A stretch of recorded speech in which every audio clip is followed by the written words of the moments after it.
there's war. The path is dangerous. They can't contact. So you are tasked with sending messages to people or items, making sure people are okay. It's really, really cool. In Dear Esther, it's confusing. There's clash between the environment and what it encourages, and the story and what it wants you to do. The story wants you to go down a specific path to experience it. And if you go off the beaten path, the story doesn't develop.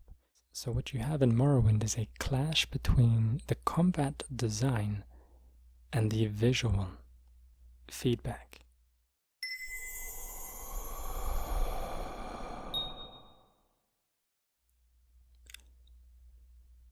Hello? Welcome. Today I was going to do a reading video, but I'm waiting for a costume, and it didn't arrive today, even though it should have arrived today. So I have to do the video next week. Tomorrow is Sunday, it won't come then. Then there's Monday, Tad Report, Tuesday, live stream. So I'm guessing Wednesday there'll be quite a special video up. So you should look forward to that. So I decided that I would talk about something that I'm a fan of, and that is video games.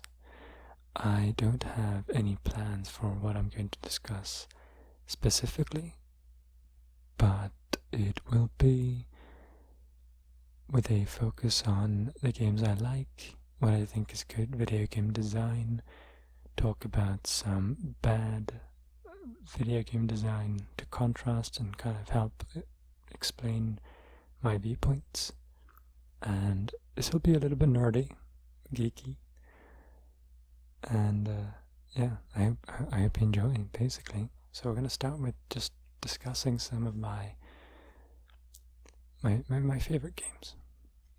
I should start off the bat with a game that isn't that well designed, but it is still my favorite game of all time, and that is the Telltale game The Walking Dead.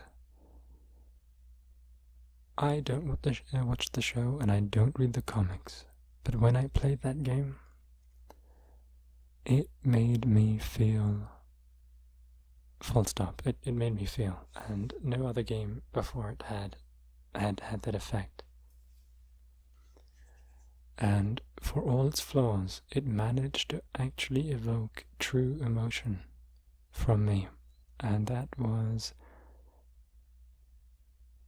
special. And the way it made me feel was something new. And I figured at that point, if a game could make me feel that way, then yeah, it's not fair to not make it my favorite game of all time. If you're gonna have something, have that position. If you haven't played The Walking Dead, it is a game that starts off with the adventure of Lee Everett and a little girl called Clementine. And I will not spoil the game at all for you, but it's a zombie apocalypse, and they make their way through the world, and along the way a lot of things happen, and they meet a lot of people. There's a lot of clash, there's a lot of moments that are touching. It's a really good game if you like relationships between people, if you enjoy that sort of thing. It is written quite well. It plays a little clumsily though, so just be aware of that. Certain things aren't as, cooked. They need a little bit more time in the oven, so to speak. I recommend it. But if we're gonna talk about other games that I enjoy, that are well designed in my opinion, we'd have to go to a game like, I'll touch on two games. The first one being Dungeon Siege, and the other one being the Stanley Parable. Both of these games are well designed in their own ways, There are, of course, flaws, but all in all, they're really well designed. And I'm going to start with Dungeon Siege. It was one of the first games that I played that I felt like I really got into, and it was my favorite game for many, many years. Dungeon Siege, it is an RPG, hack and slash RPG in the same vein as Diablo and Torchlight, Path of Exile, that sort of thing. It's a lot more simple than those games are in terms of combat, but it's also very story driven and a little bit less hack and slashy than those are. It's less about an individual character hacking and slashing and more about an entire party hacking and slashing. And although the stories aren't entirely fleshed out, each individual character has their own little story, and they can interact with various people, and some of them have a bigger story than others. They have a lot of character. They're quite fun, and the voice acting is pretty good. Not every character is voice acted, but that's fine. It's an odd game. They tended not to be. What I feel like this game did very, very right was two things. Pacing. And the other was, there's no one word for it, but you always felt like you were on a grand adventure. The atmosphere that you had in the game, it has rain effects, it is relatively well cluttered for such an odd game. The graphics suck, but it has a lot of things in it, so yin-yang, right? Sorry, yin-yang. You know what I'm saying. Pros and cons.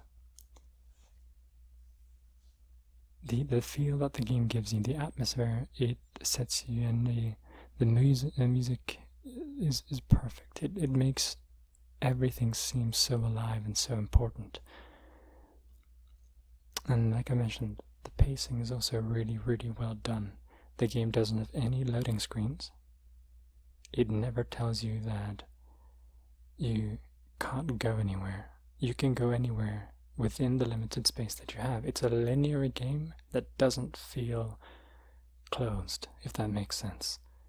You can go anywhere forward in the game, and you can go anywhere back. Once you finish the game, you could go back through that entire linear path back to the original place, if you wanted to. And that is really cool. The game has a lot of little secrets spread all over, especially in the beginning, in the entire game, and it just makes the world feel alive, and it ties in with the atmosphere again. I don't think I've ever played a game that sets the world so well, that really makes you feel engrossed in it. Other RPGs have come close, but they don't quite do it the same way. They just haven't nailed that atmosphere. Dungeon Siege really got it right. And like I said, the pacing is really well done. And if you play Diablo, which is a similar game in terms of genre, in Diablo, you go out of town, you kill a bunch of shit, you go back to town, and you sell your shit. You go out, kill some shit, come back. You go out, you come back, you go out, you come back. You keep returning to the same place and grinding until you're good enough to defeat the next place. In Dungeon Siege, you never go back. You can, but you never do. You go to a place, you talk to the people there, and then you move on to the next area. You're on your quest, and you never ever backtrack. You can move forward in the game all the time. The monsters are perfectly balanced so that you never feel like it's easy, but you never feel like it's way too hard either. And there are difficulty settings you can adjust, but I think the normal setting is pretty good. And I think that's really, really hard to do. I think it's really hard to design a game where everything always feels like it should do without the grinding aspect. In a game like this, a hack and slash is not easy to balance necessarily.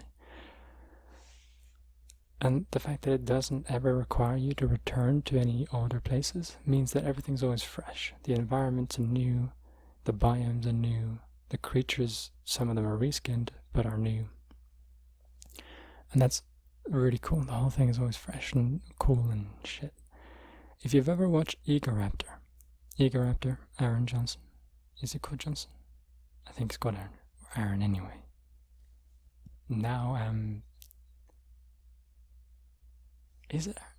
I don't know where I have Johnson from. It might be correct.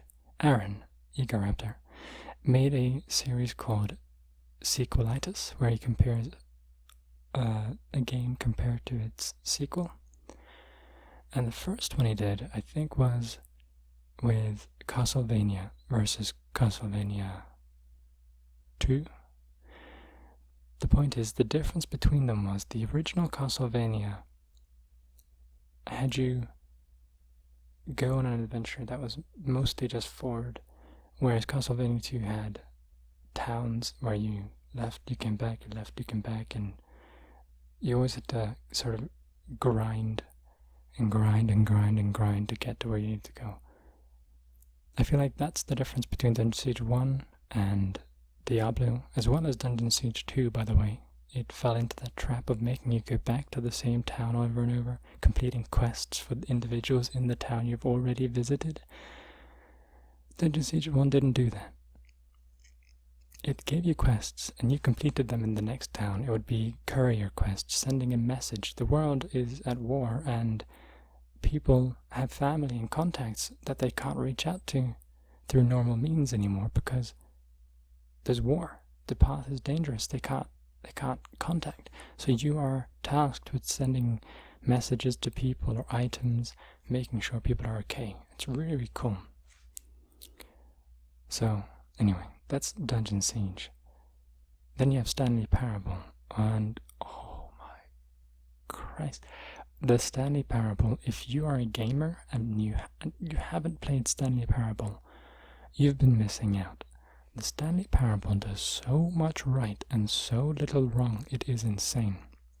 And I'm going to compare it to another game that is held in high regard, but I think is absolute shit. And that game is Dear Esther. And the main part I'm going to focus on here is the environments of Dear Esther and the environments of Stanley Parable. If you're a gamer, you are probably familiar with the term walking simulator. A walking simulator is typically a game where you walk around but you can't do very much. You can't really interact that much with the environment. The adventure is sort of set out for you and you just have to kind of follow along and experience it. I don't like walking simulators. And I don't like Dear Esther. But I love the Stanley Parable. And I think the main reason is Stanley Parable knows exactly what it is. And it knows exactly how to handle the environment part of things. The first time I played Dear Esther, it has an open environment, and that encourages exploration, right? When you set someone in an open environment, that's gorgeous. And it looks free and open. You want to explore it. But if you explore it, you don't find anything. There's no secrets, there's no nothing. It's just empty space, and you can't swim. And it's on an island, so you're basically stuck. And you very quickly see where the game is limiting you artificially. You feel so trapped within an open space. But Stanley Parable puts you in an office space where there's walls and doors, and you don't feel like it's open.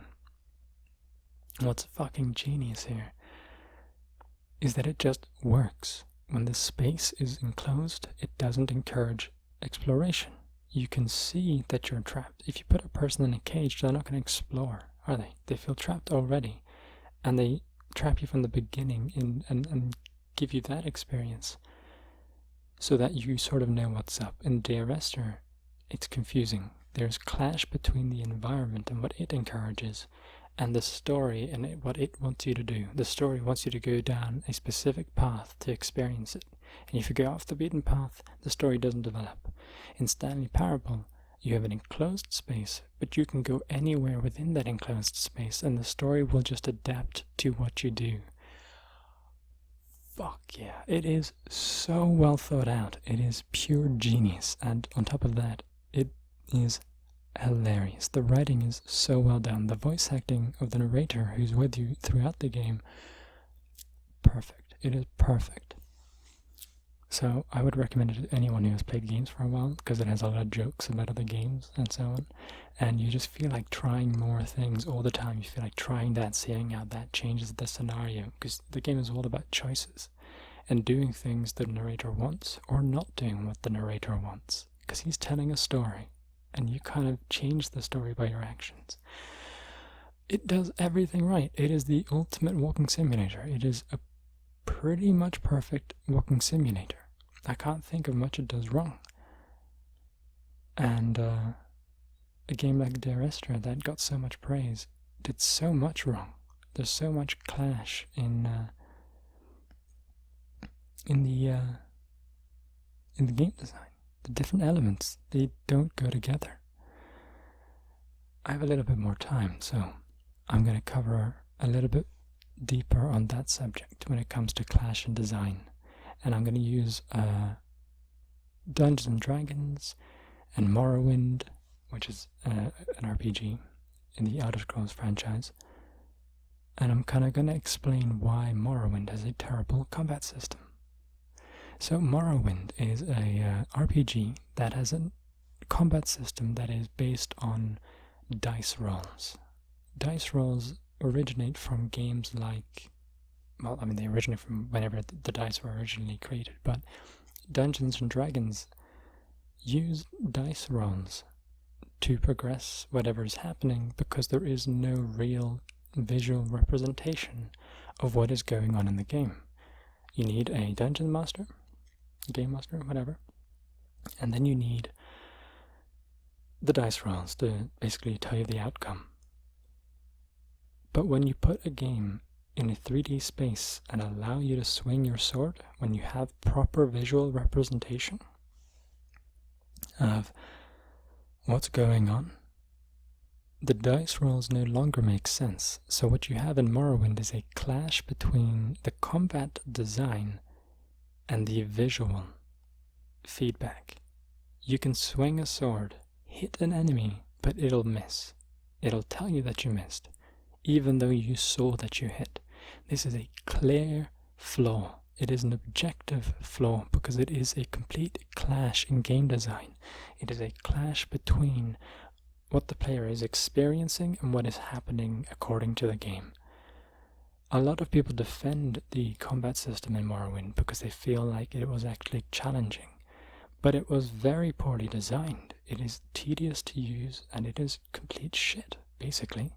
It may not be easier, and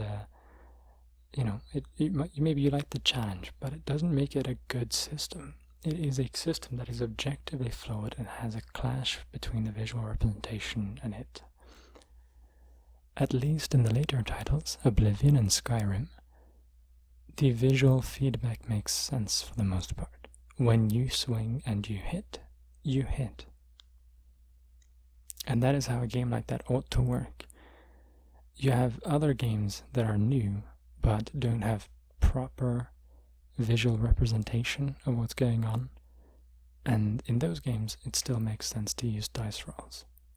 But in a game with 3D space that allows you to control your character pretty much directly, dice rolls don't work. Anyway, I hope that made sense. And if you're still listening, I guess you enjoyed. This is the kind of video that I've never made before, I didn't think. Where I just kind of discuss a topic that I care about. But if you enjoyed, cool. That's kind of it. I probably should have had a lot of visual images to go with this to further explain my points. But one, I'm a lazy fuck, and two, I don't have that much time right now. So, anyway. I will see you guys in the next video.